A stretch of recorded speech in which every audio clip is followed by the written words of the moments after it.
Bab 16 Aku sebenarnya orang terkaya di Tiongkok.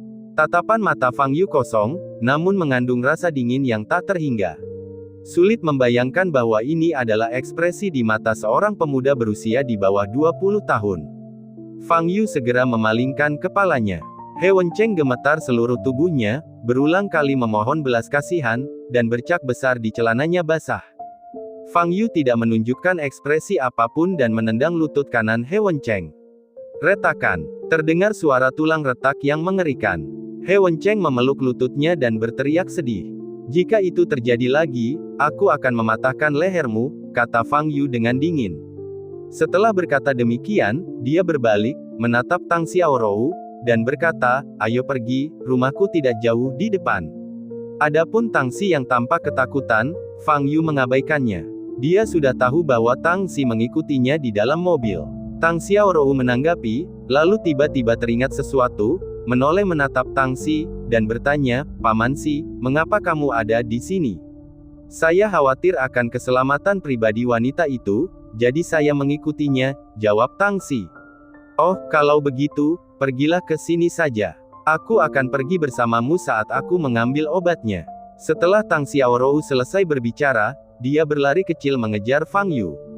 Tang Xi menatap sekitar 20 penjahat yang tergeletak di tanah, matanya penuh dengan keterkejutan. Sebagai seorang prajurit bawaan tingkat 8, dia sudah dianggap seorang master. Tetapi di bawah pengepungan lebih dari 20 penjahat bersenjata, dia yakin dia bisa mengatasinya, tetapi mustahil baginya untuk tetap tanpa cedera. Tetapi Fang Yu melakukannya, dan dia melakukannya dengan cukup mudah. Dalam waktu 2 menit sejak Tang Xi mengetahui kecelakaan itu, menghentikan mobilnya, keluar, dan berlari ke jalan ini, Fang Yu menjatuhkan lebih dari 20 penjahat ke tanah. Betapa dahsyatnya kekuatan ini. Ditambah lagi ekspresi yang baru saja secara tidak sengaja diungkapkan Fang Yu. Anak ini jelas bukan orang biasa. Tang Xiaorou menyusul Fang Yu, melihat lengan kanan Fang Yu, dan bertanya dengan suara rendah, Fang Yu, apakah lenganmu baik-baik saja? Haruskah kita pergi ke rumah sakit? Aku baik-baik saja, kata Fang Yu.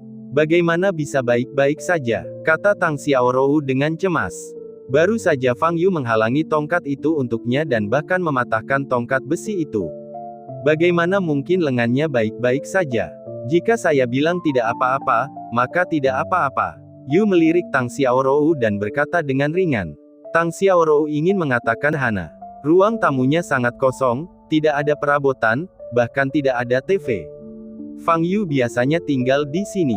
Apa yang dia andalkan? Xiaorou bergegas mendekat, dan tepat saat dia mencapai, setiap herba ditumpukan, sampah ini merupakan harta yang tak ternilai. Semenit kemudian, Fang Yu terima kasih, Fang Yu. Tang Xiaorou berkata dengan tulus.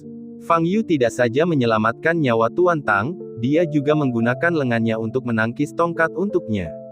Sebenarnya, kamu tidak sedingin yang terlihat. Kamu sebenarnya orang yang baik. Tang Xiaorou menatap Fang Yu, matanya berbinar seperti batu permata. Tatapan ini membuat Fang Yu tiba-tiba mengingat kembali tatapan mata seorang wanita beberapa tahun yang lalu. Wanita itu juga suka memandangnya dengan cara ini. Fang Yu membenci kenangan yang tidak dapat dijelaskan ini. Dia segera menggelengkan kepalanya dan berkata kepada Tang Xiaorou, pergi. Aku tidak akan menahanmu untuk makan malam. Kalimat ini benar-benar merusak suasana. Siapa yang mau makan di rumahmu? Tang Xiaorou menghentakkan kakinya, berbalik dan hendak pergi. Namun, dia melangkah 2 langkah, berbalik dan bertanya, Fang Yu, bukankah ayahku memberimu cek hari itu? Mengapa kamu masih tinggal di tempat seperti ini? Apakah kamu tahu di mana rumah paling mewah dan terbesar di Tiongkok sekarang? Tanya Fang Yu. Tang Xiaorou menggelengkan kepalanya. No, 101, Beijing. Luas rumah besar itu sendiri puluhan kali lebih besar dari rumahmu. Di sana ada mata air pegunungan dan taman. Singkatnya, di sana ada semua yang bisa kau bayangkan. Tapi tidak ada seorang pun yang tinggal di rumah besar itu selama lebih dari 100 tahun, kata Fang Yu. Maksudmu, kau ingin membeli rumah besar ini? Harganya mungkin sangat mahal, kata Tang Xiaorou dengan mata indahnya yang terbuka lebar. Tidak, maksudku adalah aku adalah pemilik rumah besar itu, dan aku sudah lama tidak tinggal di sana, kata Fang Yu sambil tersenyum.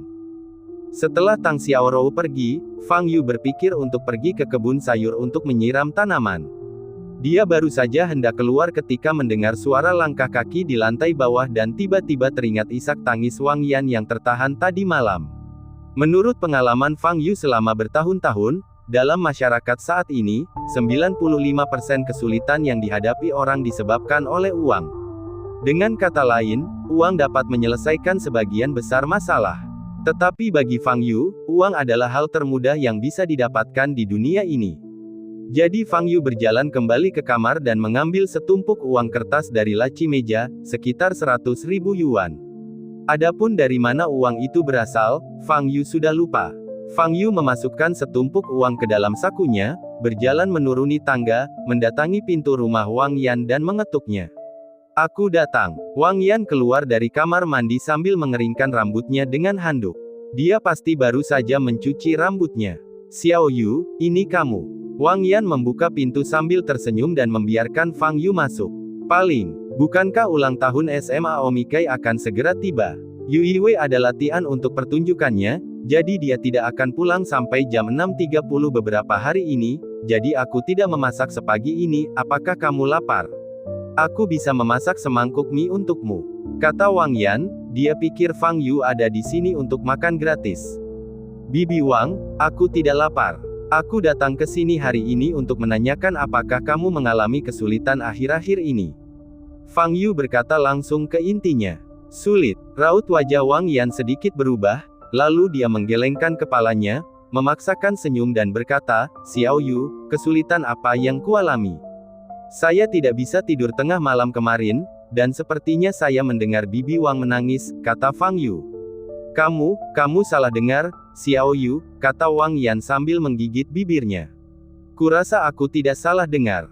Bibi Wang, Yu Yiwei sedang tidak di rumah sekarang, jadi kamu tidak perlu menyembunyikannya, kata Fang Yu. Wang Yan menatap Fang Yu dan terdiam beberapa detik. Kemudian, dengan air mata di matanya, dia berkata, beberapa waktu lalu, mantan suamiku sering pergi ke restoran tempatku bekerja untuk meminta uang dan membuat masalah. Setelah itu, aku dipecat. Minggu lalu saya menerima telepon. Ayah saya tidak sengaja jatuh saat bertani di kampung halamannya dan mengalami cedera tulang belakang. Operasinya akan menelan biaya 50.000 yuan. Saya telah bekerja di sebuah restoran selama beberapa tahun terakhir, dan uang yang saya peroleh hanya cukup untuk membayar uang kuliah dan biaya buku bulanan, serta untuk memenuhi kebutuhan hidup sehari-hari. Saya tidak punya tabungan sama sekali. Namun, cedera ayah saya mengharuskan operasi sesegera mungkin. Jika saya menunda lebih lama lagi, dia akan menjadi lumpuh. Tetapi saya tidak punya uang untuk membayar operasinya, dan saya bahkan kehilangan pekerjaan. Saya tidak tahu bagaimana saya akan mengumpulkan uang untuk biaya kuliah Yu Yiwei semester depan. Dan mantan suami saya tidak tahu berapa banyak uang yang harus dia bayar, dan saya tidak tahu berapa banyak orang yang akan datang mengetuk pintu saya. Saat Wang Yan berbicara, dia tidak dapat melanjutkannya dan hanya menangis. Tuhan begitu kejam padanya, dia benar-benar tidak tahu harus berbuat apa. Dia merasa tertekan akhir-akhir ini dan bahkan ingin bunuh diri pada suatu saat.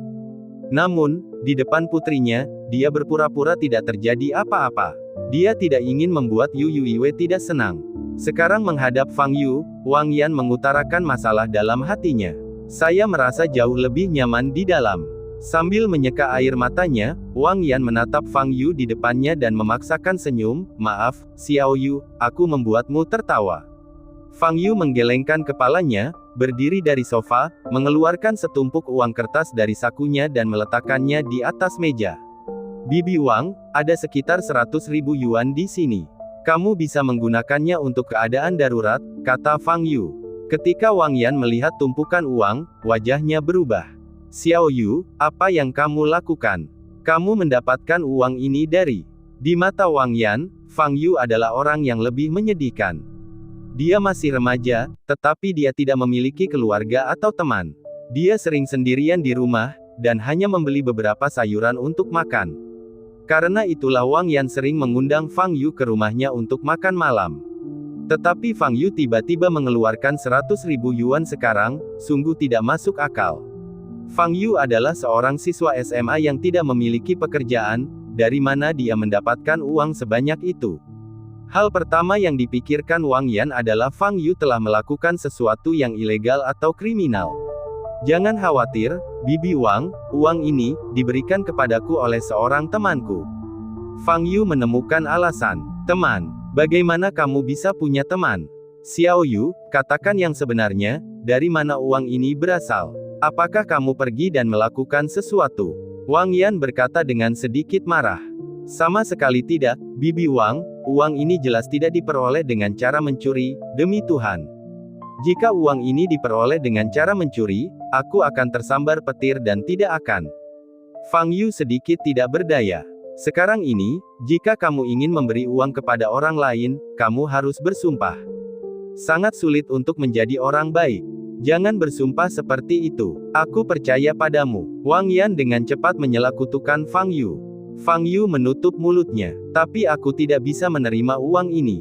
Tidak peduli siapa yang memberikannya padamu, itu adalah uangmu. Hidupmu sudah sangat sulit, bagaimana aku bisa meminjamkanmu uang? Ambil saja kembali, Xiao Yu, Bibi Wang dan aku akan memikirkan cara lain, kata Wang Yan. Fang Yu berhenti sejenak dan berkata, Bibi Wang, aku mengatakan yang sebenarnya, tetapi kamu mungkin tidak mempercayainya. Hah? Wang Yan menatap Fang Yu dengan bingung. Sebenarnya, saya orang terkaya di Tiongkok, kata Fang Yu. Bab 17, Menelan Ramuan Batin Hidup-Hidup. Wang Yan akhirnya menerima uang itu dan berkata dia akan membayarnya kembali di masa mendatang. Tentu saja, sama seperti Tang Xiaorou, Wang Yan menganggap kata-kata Fang Yu hanya bualan belaka dan tidak memasukkannya ke dalam hati. Orang terkaya di China. Seberapa kayakah Anda untuk menjadi orang terkaya di China? Warga sipil biasa bahkan tidak bisa membayangkannya. Setelah Fang Yu memberikan uang kepada Wang Yan, dia meninggalkan rumah dan pergi ke kebun sayur di gunung belakang. Sebuah mobil mewah terparkir di pintu masuk kebun sayur. Mengapa ada orang lain yang datang? Fang Yu sedikit mengernyit dan melangkah maju. Sepasang suami istri berpakaian elegan keluar dari mobil, diikuti oleh dua pengawal. Siapa kamu? Apa yang kamu lakukan di sini? Apakah kamu mencoba mencuri sayuran? Fang Yu bertanya dengan cemberut. Halo, kami adalah orang tua Ji Rumei. Tuan, Anda adalah dermawan yang menyelamatkan putri kami hari itu, kan? Kata Ji Dongshan sambil tersenyum. Ji Rumei memberitahunya bahwa penyelamatnya adalah seorang pria berwajah muda dengan temperamen malas. Dan Fang Yu di depannya jelas memenuhi karakteristik ini. Ji Rumei. Fang Yu teringat kejadian beberapa hari lalu. Kami di sini untuk membalas budi. Tuan, Anda telah menyelamatkan nyawa putri kami. Ini adalah kebaikan yang besar bagi keluarga Ji, kata istri Ji Dongshan, Wei Ling. Baiklah, yang bisa kau lakukan untuk membalas budiku adalah memberiku sejumlah uang, tapi aku tidak tertarik pada uang, jadi silakan kembali. Kata Fang Yu. Ji Dongshan dan Wei Ling saling berpandangan dan merasa bahwa Fang Yu di depan mereka memiliki kepribadian yang agak aneh. Bagaimana mungkin orang normal tidak tertarik pada uang? Kalau begitu, bolehkah saya bertanya apa yang Anda sukai, Tuan? Selama itu masih dalam kemampuan keluarga Ji, kami akan berusaha semaksimal mungkin untuk mencapainya. Kata Ji Dongshan. Moto keluarga inti dari warisan keluarga Ji yang sudah berusia seabad adalah membalas kebaikan. Sekarang setelah mereka menemukan dermawan yang menyelamatkan Ji Rumei, mereka harus membalasnya. Apa yang aku suka? Ramuan batin binatang iblis. Kau mungkin belum pernah mendengarnya. Fang Yu menghela napas, berbalik dan berjalan ke kebun sayur. Binatang iblis, ramuan batin. Ji Dongshan mengerutkan kening. Dia sepertinya pernah mendengar istilah ini di suatu tempat. Wei Ling di sampingnya berbisik, aku ingat beberapa tahun yang lalu, ketika kakek merayakan ulang tahunnya, seorang guru dari utara memberinya sekotak hadiah. Kotak hadiah itu berisi sesuatu yang disebut ramuan batin. Apakah kamu yakin kamu mengingatnya dengan benar? Sebelum Ji Dongshan sempat berkata apa-apa, Fang Yu berlari ke arah Wei Ling dalam 2 langkah. Kecepatannya begitu cepat sehingga 2 pengawal di belakang pasangan itu terkejut dan hampir mencabut senjata mereka. Apakah itu benar-benar ramuan ajaib dari binatang iblis? Apakah kamu yakin mengingatnya dengan benar? Fang Yu bertanya dengan cemas. Saya hanya ingat kata, ramuan batin. Saya tidak tahu apakah itu ramuan batin monster yang Anda sebutkan, Tuan. Kata Wei Ling. Ayo, antar aku ke rumahmu, kata Fang Yu. Ji Dongshan dan Wei Ling saling berpandangan. Sungguh mengejutkan bahwa Fang Yu yang tadinya tidak sabaran dan mengaku tidak tertarik pada uang, justru menjadi begitu bersemangat karena apa yang disebut sebagai ramuan batin binatang iblis. Namun, alangkah baiknya jika Fang Yu bersedia menerima rasa terima kasih keluarga Ji. Baik, Tuan. Kami akan mengantar Anda ke rumah kami sekarang, kata Ji Dongshan. Setelah mobil mewah itu melaju pergi, sebuah sosok muncul tiba-tiba dari balik pohon besar di samping kebun sayur. Dia mengeluarkan telepon genggamnya dan menekan sebuah nomor. Nona Yang, targetnya telah diambil oleh keluarga Ji. 40 menit kemudian, Fang Yu tiba di rumah Ji. Rumah keluarga Ji dekat dengan pantai. Dari segi pemandangan, rumah itu jauh lebih baik daripada rumah keluarga Tang, tetapi luasnya jauh lebih kecil daripada rumah keluarga Tang. Namun, Fang Yu tidak sempat memperhatikan pemandangan itu. Begitu turun dari mobil, ia buru-buru meminta Ji Dongshan untuk mengeluarkan pil roh monster itu. 5 menit kemudian, Fang Yu sedang duduk di ruang tamu keluarga Ji, meminum teh yang dibuat oleh pembantunya. Ji Dongshan berjalan turun dari lantai atas sambil membawa sebuah kotak kayu di tangannya. Sebelum orang itu datang, Fang Yu sudah merasakan kehadirannya. Itu memang ramuan ajaib dari binatang iblis. Fang Yu sedikit bersemangat. Dia sudah hampir 10 tahun tidak menelan ramuan batin monster. Ji Dongshan menaruh kotak kayu itu pada Fang Yu. Fang Yu langsung membukanya dan melihat bola berwarna coklat tua seukuran setengah kepalan tangan di dalamnya. Dilihat dari aura yang dipancarkan ramuan batin ini, itu adalah ramuan batin dari binatang iblis tingkat kedua. Dilihat dari penampakannya, ramuan ajaib ini sepertinya sudah lama disimpan. Sang guru meminta kami untuk menggiling ramuan batin ini menjadi bubuk dan menggunakannya sebagai obat untuk memperkuat kebugaran fisik kami, tetapi kami menganggap ramuan batin ini agak aneh, jadi kami tidak berani meminumnya. Kata Ji Dongshan. Untungnya, kamu tidak menggilingnya menjadi bubuk, kalau tidak, itu akan membuang-buang sumber daya, kata Fang Yu sambil memegang ramuan batin di tangannya. Meskipun nilainya tidak tinggi, bagi Fang Yu itu seperti berkah setelah kemarau panjang, dan akan sia-sia jika dia tidak menelannya. Berikan aku ramuan batin ini sebagai balasan atas kebaikanmu. Fang Yu menatap Ji Dongshan dan berkata, tidak masalah, Tuan Fang, lagi pula kami tidak tahu bagaimana melakukannya. Sebelum Ji Dongshan sempat menyelesaikan perkataannya, dia melihat Fang Yu mengambil pil bagian dalam berukuran setengah kepalan tangan dan menelannya dalam sekali teguk. Ji Dongshan dan Wei Ling saling berpandangan, mata mereka penuh dengan kengerian. Nyaman.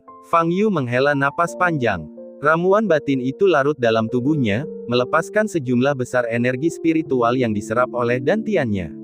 Melihat Ji Dongshan dan istrinya yang dipenuhi rasa ngeri, Fang Yu tiba-tiba teringat sesuatu yang belum pernah terpikirkan sebelumnya. Sekarang jumlah monster di dunia sudah tidak banyak lagi, namun hal yang sama tidak berlaku untuk ramuan dalam diri mereka. Apakah masih banyak inti binatang iblis yang jatuh ke tangan keluarga seperti keluarga Ji? Kebanyakan orang saat ini tidak menyadari nilai dari ramuan batin monster, jadi seharusnya tidak sulit untuk mengumpulkannya. Jika dia dapat mengumpulkan 100 atau lebih di antaranya, itu akan sangat membantu peningkatan kultivasi Fang Yu. Memikirkan kemungkinan ini, Fang Yu menjadi bersemangat. Tuan Ji, saya ingin meminta bantuan Anda. Fang Yu meninggalkan keluarga Ji dan kembali ke desa di kota. Ketika masih ada 2 gang lagi untuk mencapai rumah, Fang Yu melihat seorang gadis dengan tas sekolah di punggungnya, berdiri di depan tembok, tidak bergerak. Dari punggung dan tas sekolah gadis itu, kita dapat mengetahui bahwa gadis ini adalah Yu Yuiwei. Fang Yu melirik jam, saat itu sudah pukul 7.10 malam. Bukankah Wang Yan mengatakan bahwa Yu Yuiwei akan pulang pukul 6.30? Sudah jam 7.10, mengapa dia masih berkeliaran di sini? Fang Yu melangkah maju dan menepuk bahu Yu Yuiwei. Yu Yuiwei sangat ketakutan hingga seluruh tubuhnya gemetar. Dia menoleh cepat dan menghela napas lega saat melihat Fang Yu. Namun, di bawah lampu jalan, Fang Yu sekilas melihat ada bekas tamparan merah cerah di pipi kiri Yu Yuiwei, yang sedikit bengkak. Pada saat yang sama, mata Yu Yuiwei sedikit merah dan bengkak, jelas dia baru saja menangis. Kakak Fang Yu, kenapa kau ada di sini? Seolah takut Fang Yu akan melihat bekas tamparan di wajahnya, Yu Yuiwei dengan cepat menundukkan kepalanya dan bertanya dengan suara rendah. Aku baru saja pulang dari bekerja. Bagaimana denganmu? Kenapa pulang larut malam? Bukankah latihan sekolah sudah lama berakhir? Tanya Fang Yu. Setelah latihan, aku pergi jalan-jalan dengan teman sekelasku, jadi aku pulang terlambat, kata Yu Yuiwei. Lalu mengapa kamu masih berdiri di sini? Bibi Wang mengira kamu akan pulang pukul 6.30, dan dia pasti mengkhawatirkanmu sekarang. Kata Fang Yu. Aku. Yu Yuiwei memutar tangannya dengan gugup, tidak tahu harus berbuat apa. Fang Yu menepuk bahunya dan berkata, katakan padaku, siapa yang menamparmu? Yu Yuiwei terkejut dan mengangkat kepalanya. Air mata mengalir di matanya yang besar, tetapi dia menggelengkan kepalanya dan berkata, tidak ada yang menamparku. Jika kamu memberitahuku, aku bukan hanya tidak akan memberitahu Bibi Wang, aku juga bisa membantumu menghilangkan bekas tamparan di wajahmu, kata Fang Yu. Yu Yuiwei menatap Fang Yu, air matanya mengalir deras. Kemudian dia tidak dapat menahannya lagi dan memeluk Fang Yu sambil menangis, melepaskan semua kekesalan di hatinya. Dari kata-katanya yang terputus-putus, Fang Yu mengerti apa yang telah terjadi.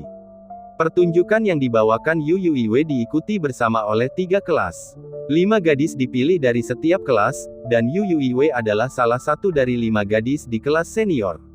Sore ini adalah latihan pertama. Berdiri di depan Yu Yuiwei adalah seorang siswa senior di tahun ketiga sekolah menengah atas. Selama latihan, siswa senior melakukan kesalahan berulang-ulang pada gerakannya, yang menyebabkan kemajuan latihan menjadi tersendat. Namun, siswi senior ini tampak tidak peduli. Ia tertawa dan bercanda dengan siswi senior lainnya dan bersikap sangat malas.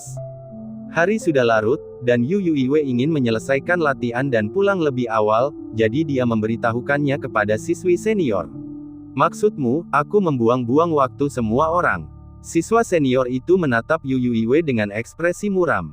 Tidak, aku hanya ingin cepat-cepat menyelesaikan latihan hari ini. Hari sudah malam, kata Yu Yuiwei cepat-cepat.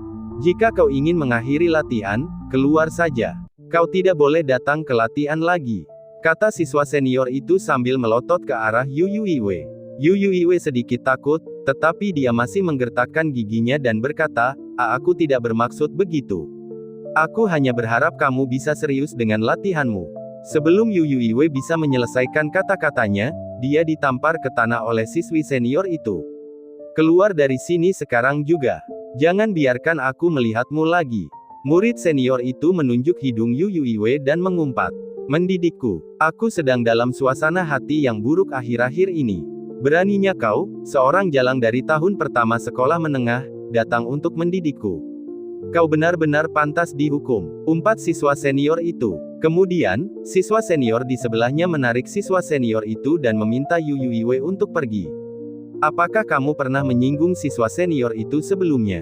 Tanya Fang Yu. Yu Yuiwei menggelengkan kepalanya dan berkata, dia adalah senior dari kelas 2, kelas 3. Aku belum pernah melihatnya sebelumnya. Kelas 2, kelas 3. Bukankah itu kelas tempat Fang Yu berada? Apakah kamu tahu namanya? Fang Yu bertanya sambil mengerutkan kening. Aku sepertinya mendengar beberapa teman sekolah senior memanggilnya, Yu Yuiwei. Yu Yuiwei mengenang. Yu Yuiwei, siapa nama belakangnya? Fang Yu terus bertanya. Yu Yuiwei mengingat dengan saksama dan teringat nama yang didengarnya saat instruktur memanggil absen. Nama belakangnya seharusnya Jiang, kata Yu Yuiwei. Jiang Yue, ternyata itu dia. Mata Fang Yu langsung berubah dingin. Bab 18 minta maaf padanya. Fang Yu pulang ke rumah dan mengambil sebotol minyak obat buatan sendiri, yang dioleskannya ke area merah dan bengkak di wajah Yu Yuiwei. 2 menit kemudian, bekas tamparan yang merah dan bengkak itu hilang sepenuhnya. Pulanglah, ibumu sangat mengkhawatirkanmu, kata Fang Yu. Baiklah, terima kasih, kakak Fang Yu. Yu Yuiwei menyentuh pipinya yang sudah tidak sakit lagi dan akhirnya tersenyum. Fang Yu menyentuh kepala Yu Yuiwei dan berkata, aku akan meminta senior itu untuk meminta maaf padamu besok. Hah? Yu Yuiwei mengangkat kepalanya dan menatap Fang Yu. Dia menamparmu, jadi tentu saja dia harus minta maaf, kata Fang Yu. Tapi, Yu Yuiwei sedikit ragu. Dia tidak ingin Fang Yu mendapat masalah karena dirinya.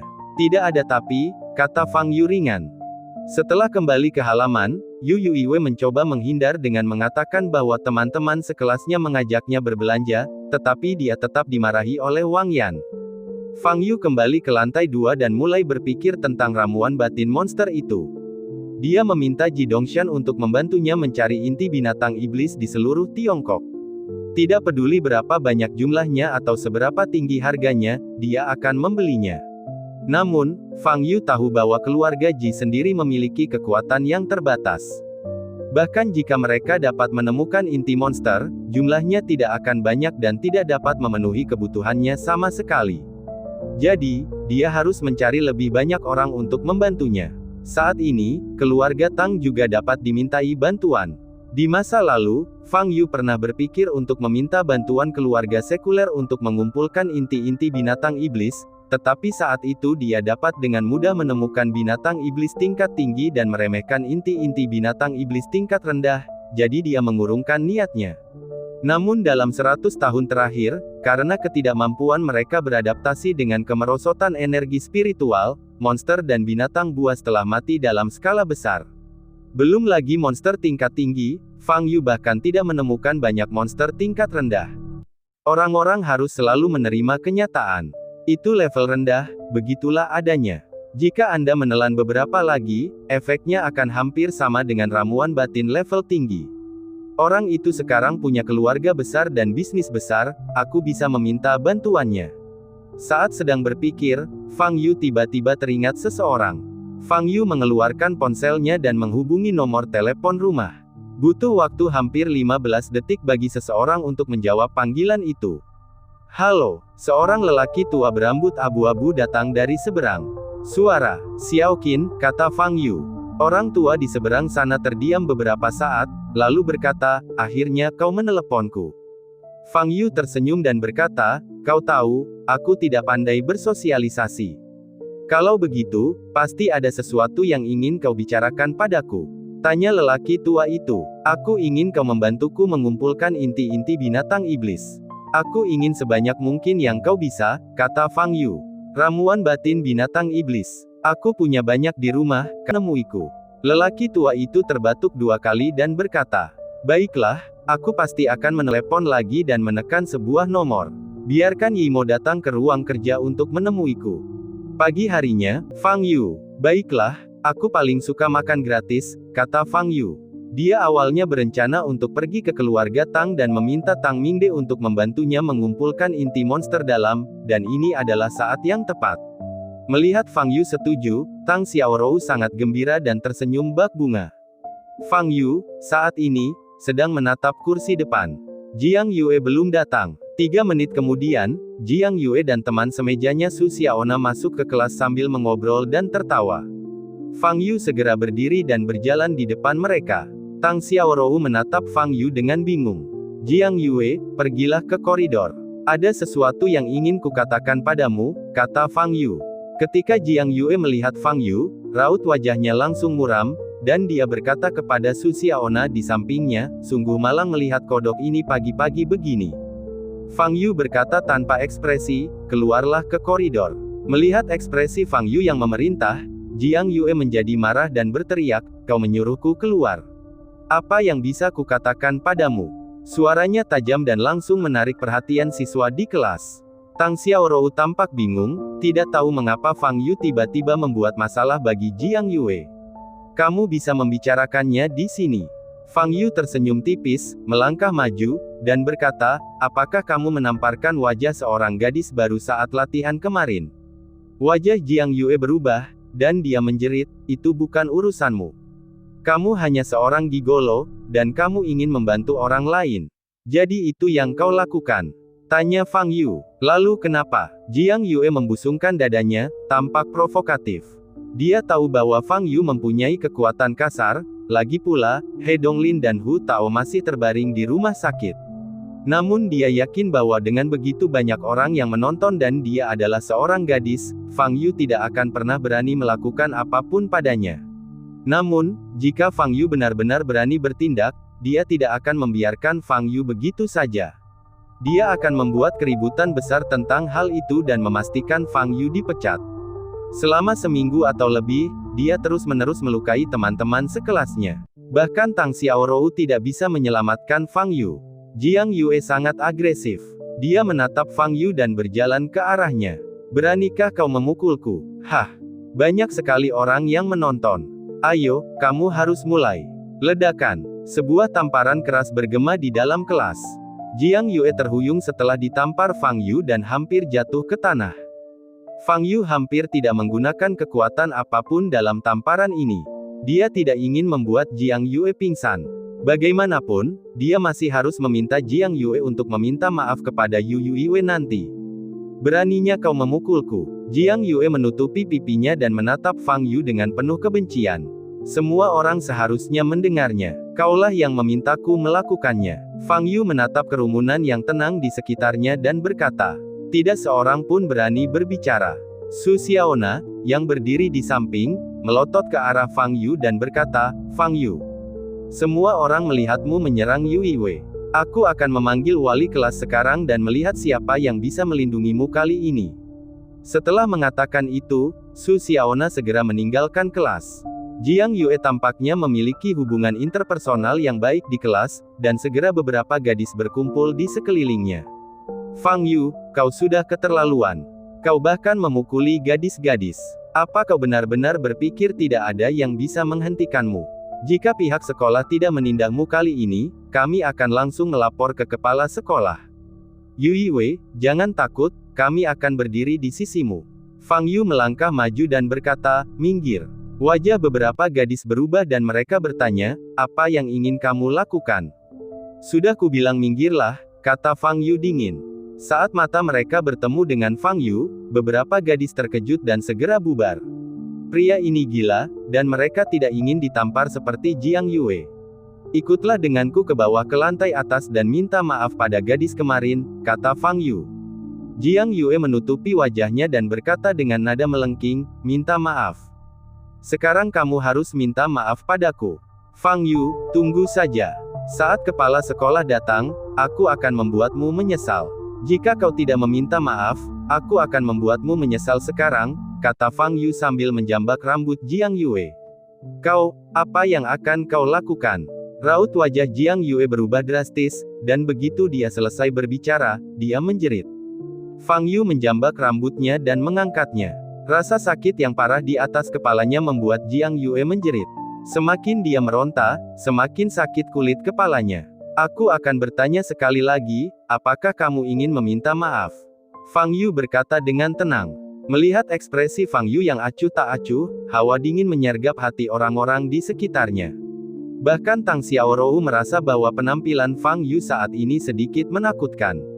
Maafkan aku, turunkan aku, teriak Jiang Yue. Fang Yu menurunkannya. Turunlah bersamaku sekarang, kata Fang Yu.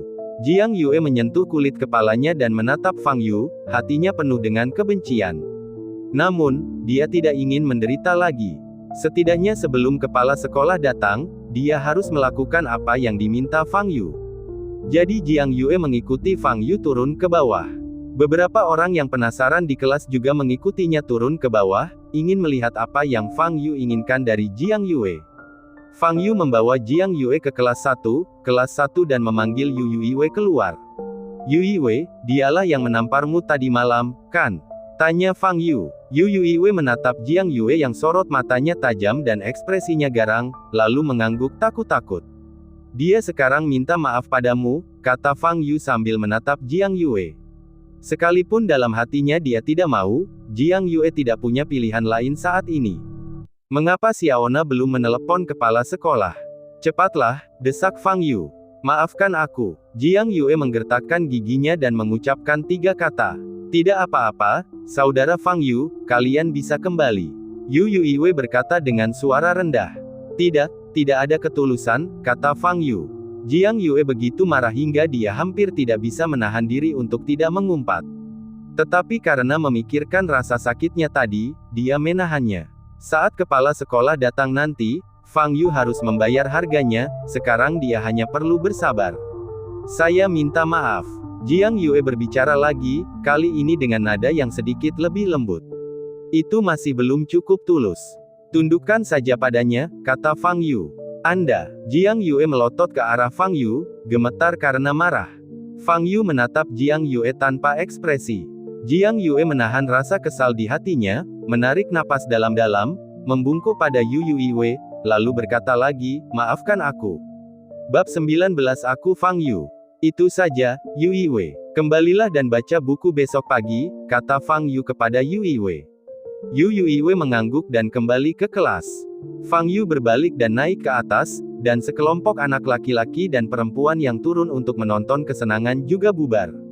Jiang Yue menatap punggung Fang Yu, menggertakkan giginya penuh kebencian. Dia tidak pernah diancam seperti ini seumur hidupnya. Dia bertingkah seperti orang kesetanan di depan banyak orang dan kehilangan muka. Jika Jiang Yue memiliki pisau di tangannya saat ini, dia akan menusuk Fang Yu tanpa ragu-ragu. Aku tidak akan membiarkannya begitu saja. Jiang Yue menggertakkan giginya. Ketika Fang Yu kembali ke kelas, kepala sekolah Huang Hai sudah tiba. Beberapa sahabat Jiang Yue berceloteh di sekitar Huang Hai, menuduh Fang Yu. Ketika Fatih Liu melihat Fang Yu, dia segera melangkah maju dan berkata, Fang Yu, kali ini kamu dalam masalah besar. Mengapa ini jadi masalah besar? Fang Yu bertanya balik. Jiang Yue sangat populer di kalangan gadis-gadis. Dan di antara para lelaki, ada cukup banyak pengikut He Donglin, dan mereka telah mencari kesempatan untuk membalas dendam padamu. Sekarang kedua kelompok ini pasti akan bergabung untuk menghadapimu. Kata Fatih Liu dengan cemas. Mereka tidak bisa menghadapiku, lihat saja.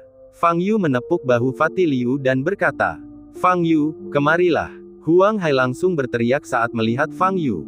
Fang Yu berjalan mendekat. Di mana Jiang Yue? Huang Hai bertanya sambil mengerutkan kening. Aku tidak tahu, kata Fang Yu. Begitu dia selesai berbicara, Jiang Yue berjalan masuk dari pintu depan kelas. Yu Yue, kamu baik-baik saja. Beberapa teman baiknya segera mengelilinginya. Jiang Yue memegangi pipinya yang masih terasa nyeri, menatap Fang Yu dengan marah, lalu berjalan di depan Huang Hai. Jiang Yue, apakah Fang Yu benar-benar menyerangmu? Huang Hai bertanya dengan suara berat. Mata Jiang Yue memerah, dan dia mengangguk dengan berat, berkata, dia menamparku dengan sangat keras, dan wajahku masih sakit sekarang. Kemudian dia menjambak rambutku dan memaksaku turun ke bawah dan meminta maaf kepada orang lain. Minta maaf. Huang Hai mengerutkan kening. Dia menuduh saya melakukan bullying terhadap seorang gadis di tahun pertama sekolah menengah, tetapi saya tidak pernah melakukan hal seperti itu. Banyak orang yang bisa melakukannya. Sertifikat. Fang Yu hanya sengaja menggangguku, mencoba mempermalukanku. Jiang Yue berkata sambil menangis. Meskipun penampilan Jiang Yue jauh lebih rendah dibandingkan Tang Xiaorou, dia juga merupakan wanita cantik yang berkelas sebelumnya. Tangisannya membuat banyak lelaki yang terpikat padanya merasa simpati padanya.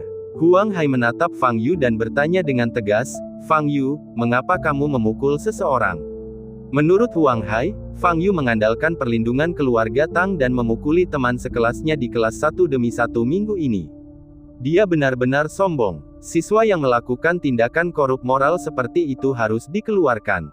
Jika dia melakukan 2 pelanggaran serius dalam seminggu, bahkan keluarga Tang tidak dapat menyelamatkannya. Aku tidak tahu apa yang dia bicarakan. Aku tidak melakukan apapun, kata Fang Yu. Raut wajah Huang Hai berubah. Dia tidak menyangka Fang Yu akan langsung menyangkalnya. Kamu, Jiang Yue menatap Fang Yu dan hendak berbicara. Jika kau tidak percaya padaku, suruh saja dia untuk melepaskan tangannya, kata Fang Yu sebelum dia melepaskannya. Fang Yu, kamu masih mau berdalih? Banyak dari kami yang melihatmu melakukannya. Teriak seorang anak laki-laki. Benar sekali, apakah menurutmu kami buta? Atau apakah menurutmu kita bisa menutupi langit dengan satu tangan? Guru, bawa dia ke kantor urusan akademik. Keluarkan dia. Seperti yang dikatakan Fatih Liu, banyak orang di kelas mulai menyerang Fang Yu. Huang Hai tidak mengatakan apa-apa, hanya menatap Fang Yu. Singkirkan tanganmu dan kau akan mengerti, kata Fang Yu dengan tenang. Baiklah, aku akan menarik tanganku dan melihat apa yang akan kau katakan. Kata Jiang Yue. Pipinya masih terasa nyeri dan pasti sudah sangat bengkak.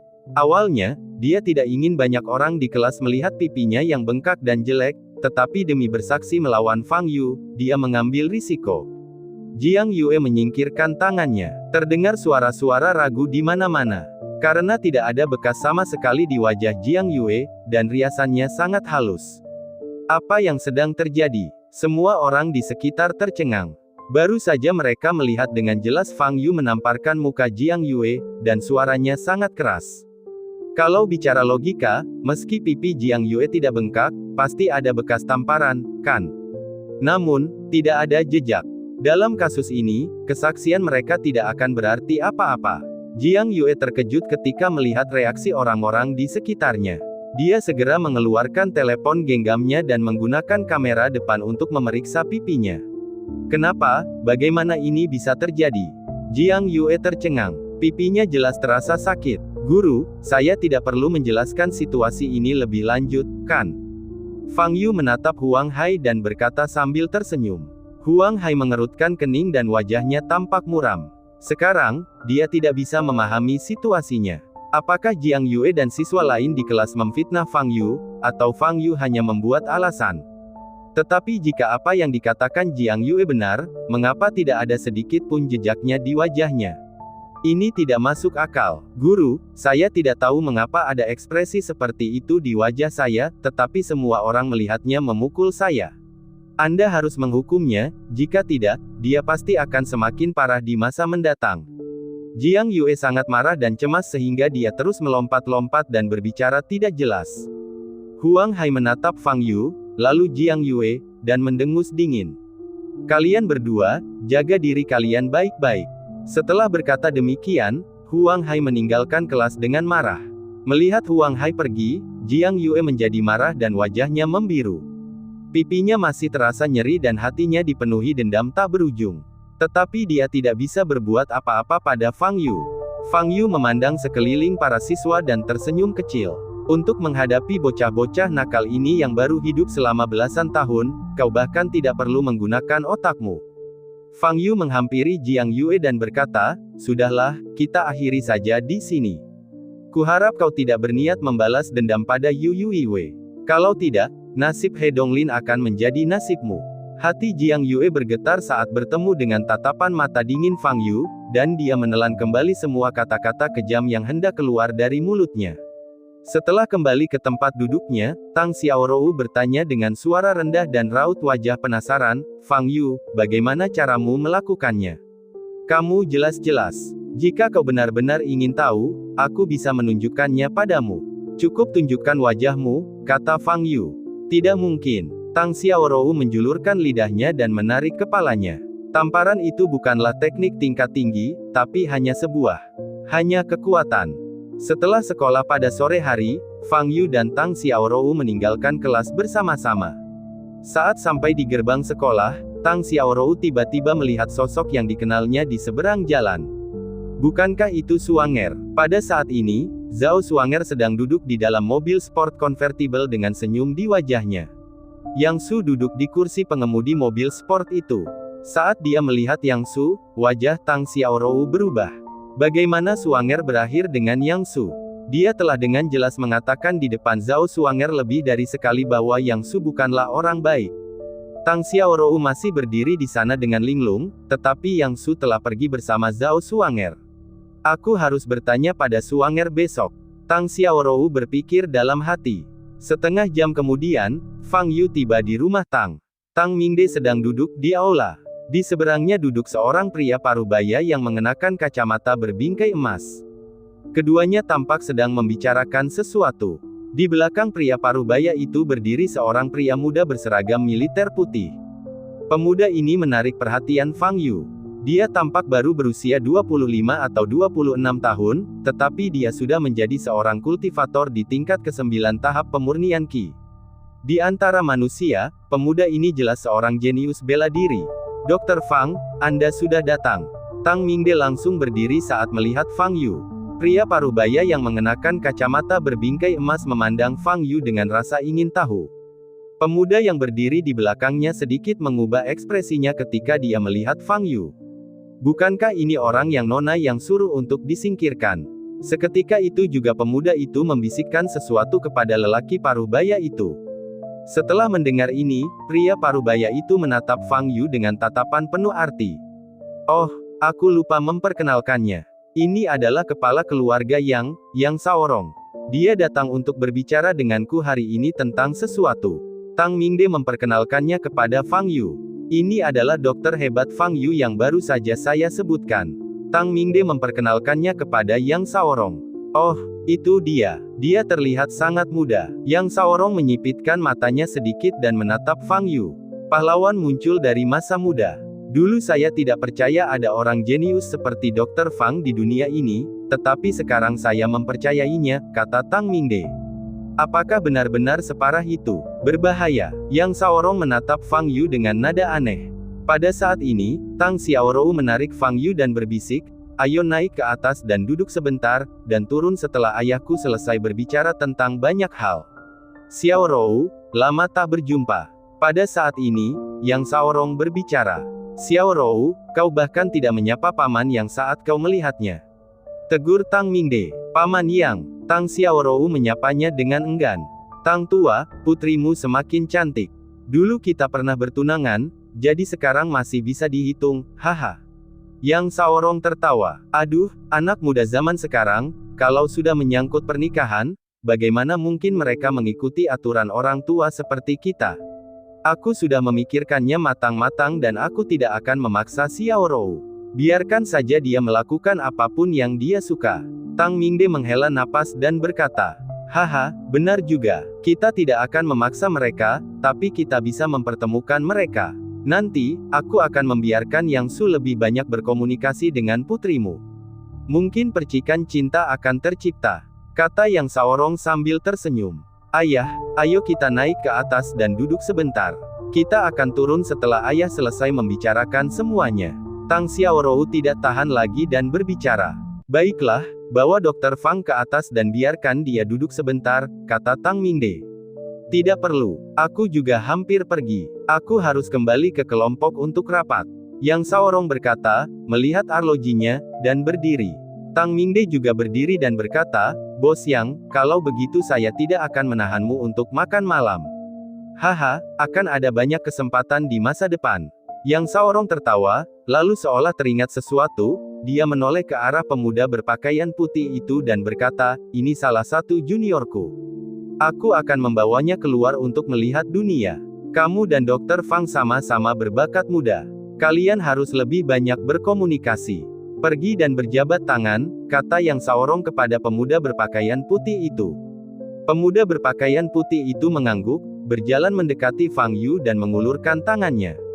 Halo, nama saya Bai Zan. Fang Yu mengulurkan tangan dan memegang tangan Bai Zan.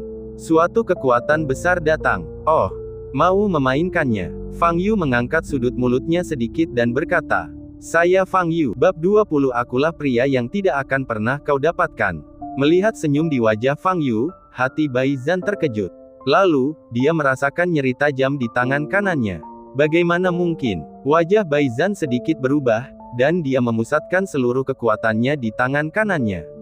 Namun, tangan Fang Yu bagaikan sepotong baja keras, tidak peduli seberapa keras Bai Zan berusaha, dia tidak bisa menahannya sama sekali.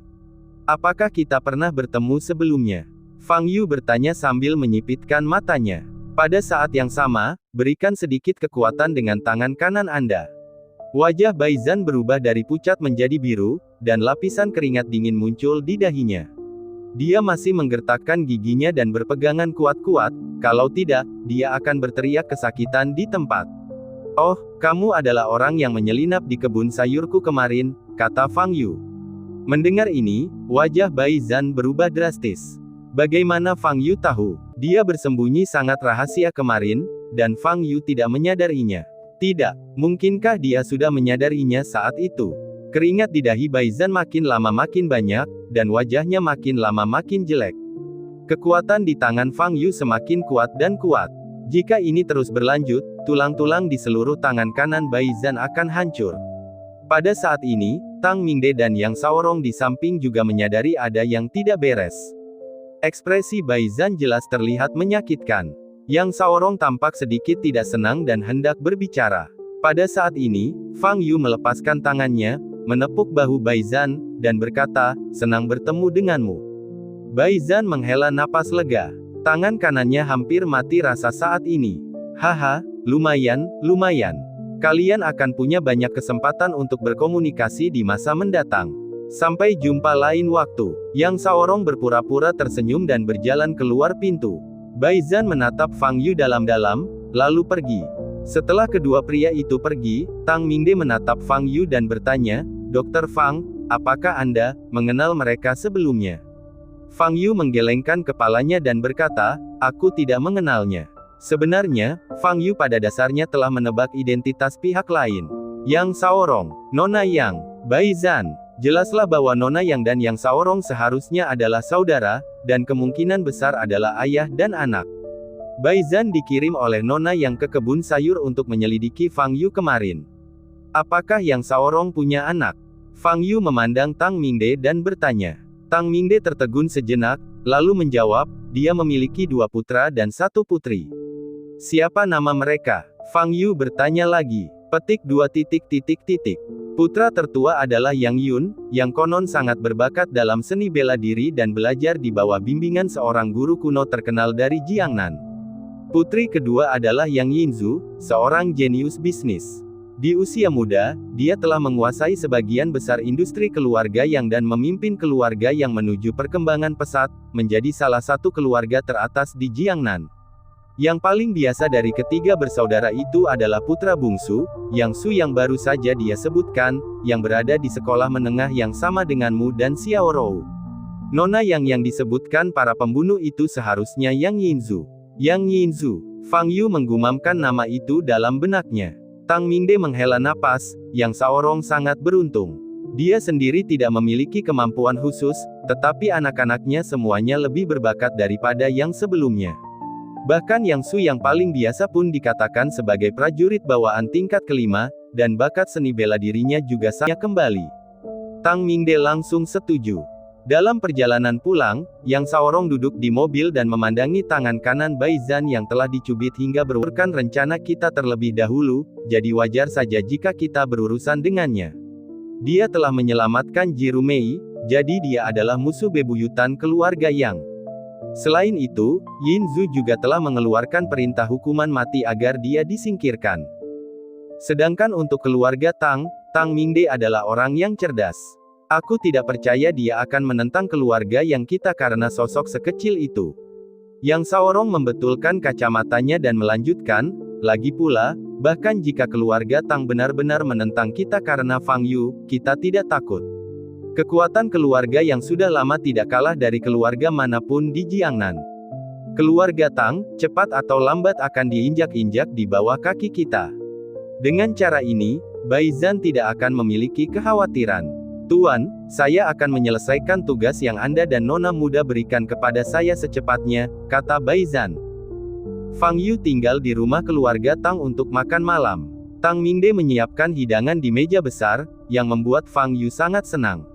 Ngomong-ngomong, bukankah kamu punya saudara laki-laki? Fang Yu teringat Tang Feng yang pernah ditemuinya di barat laut dan bertanya pada Tang Xiaorou di sampingnya. Adikku kuliah di sebuah universitas di Nandu. Dia hanya pulang saat liburan dan menghabiskan sebagian besar waktunya di sekolah, jawab Tang Xiaorou. Fang Yu mengangguk dan mulai makan. Tang Xiaorou tidak makan banyak, tetapi hanya memperhatikan Fang Yu dalam diam. Pada hari kerja, Fang Yu selalu terlihat malas dan tidak peduli dengan apapun, tetapi di luar dugaan, dia justru sangat serius saat makan dan bahkan mengomentari setiap hidangan. Orang macam apa kamu? Tang Xiaorou menatap Fang Yu dengan mata indahnya yang bergerak-gerak.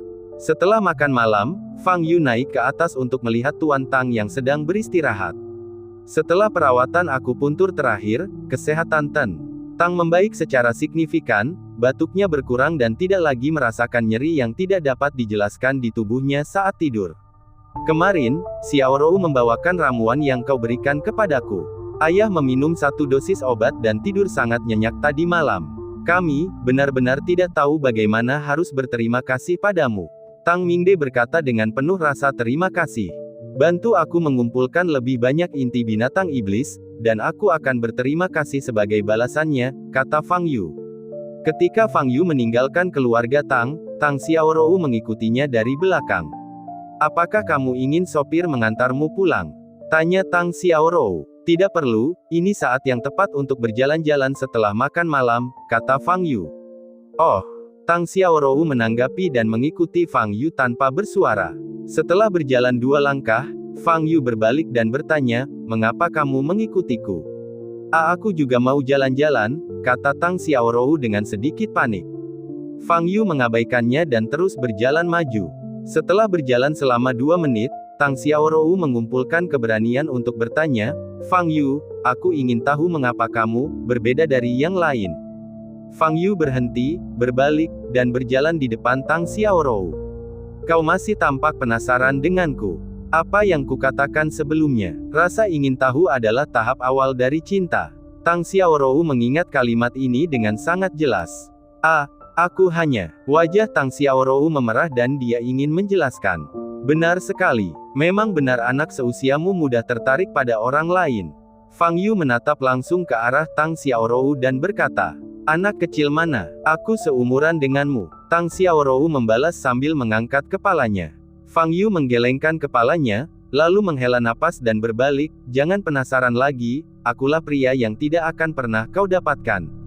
"Kamu, apa yang kamu katakan? Siapa yang akan memikirkanmu?" Aku hanya ingin bertanya." Tang Xiaorou merasa malu dan kesal, dan dia melompat-lompat karena marah. "Fang Yu sudah pergi. Mengapa kamu begitu sombong? Cepat atau lambat aku akan mengungkap rahasiamu." Tang Xiaorou menatap ke arah Fang Yu pergi, matanya yang indah bersinar. Di rumah, Wang Yan telah menyiapkan makanan dan membawanya ke meja makan di ruang tamu. Yu Yuiwei masuk dari luar. Saat itu tepat pukul 6.30 sore. Setelah Jiang Yue meminta maaf kepada Yu Yuiwei, dia tidak muncul untuk latihan sore. Hal ini juga membuat Yu Yuiwei merasa lega. Awalnya dia takut Jiang Yue akan membalas dendam padanya karena kejadian tadi pagi. "Yu Yuiwei, naiklah ke atas dan minta saudara Fang Yu turun untuk makan malam," kata Wang Yan. Untuk berterima kasih kepada Fang Yu, Wang Yan membeli ayam dan ikan di pasar hari ini dan memasak beberapa hidangan. Fang Yu meminjamkannya 100.000 yuan, yang merupakan bantuan besar. Besok, dia akan mengirimkan 60.000 yuan kembali ke kampung halamannya untuk membiayai operasi ayahnya yang sudah lanjut usia, dan menggunakan uang tambahannya untuk membeli suplemen gizi untuknya. Wang Yan akan menabung 40.000 yuan lainnya untuk membayar biaya kuliah Yu Yuiwei. Yu Yuiwei berlari ke atas dan menemukan Fang Yu tidak ada di rumah. "Mungkin dia ada urusan hari ini. Tidak masalah. Kita tunggu saja dia pulang dan makan malam bersama," kata Wang Yan. Jadi Wang Yan dan Yu Yuiwei mulai menonton TV. Sekitar 10 menit kemudian, suara langkah kaki terdengar dari luar halaman. "Di sini saja, saya akan mengantarmu masuk," kata seorang pria. Mendengar suara ini, Wang Yan yang masih menonton TV langsung mengubah ekspresinya. Dia segera berdiri, mengunci pintu, lalu menarik Yu Yuiwei ke dalam kamar dan menguncinya kembali. Pada saat ini, sekelompok orang sudah berjalan menuju pintu. Pintunya terkunci. "Yu Chengye, apa kau bercanda?" Seorang pria muda dengan rokok di mulutnya memutar gagang pintu dan menamparkan kepala botak pria di sebelahnya. "Saudara-saudara, beraninya aku mempermainkan kalian. Di jam segini, Wang Yan pasti ada di rumah," kata Yu Chengye dengan gemetar. "Kak Bin, lampu di rumah masih menyala, dan masih banyak hidangan di atas meja, tapi belum ada yang memakannya." Seorang gangster berdiri berjinjit dan melihat situasi di dalam rumah dan berkata, "Oh, berarti ada yang sembunyi di rumah ya." Guang Bin menghisap rokoknya dalam-dalam, membuang puntung rokoknya, dan berkata, "Ketuk pintunya." Keempat adiknya yang berada di belakangnya langsung melangkah maju dan membanting pintu.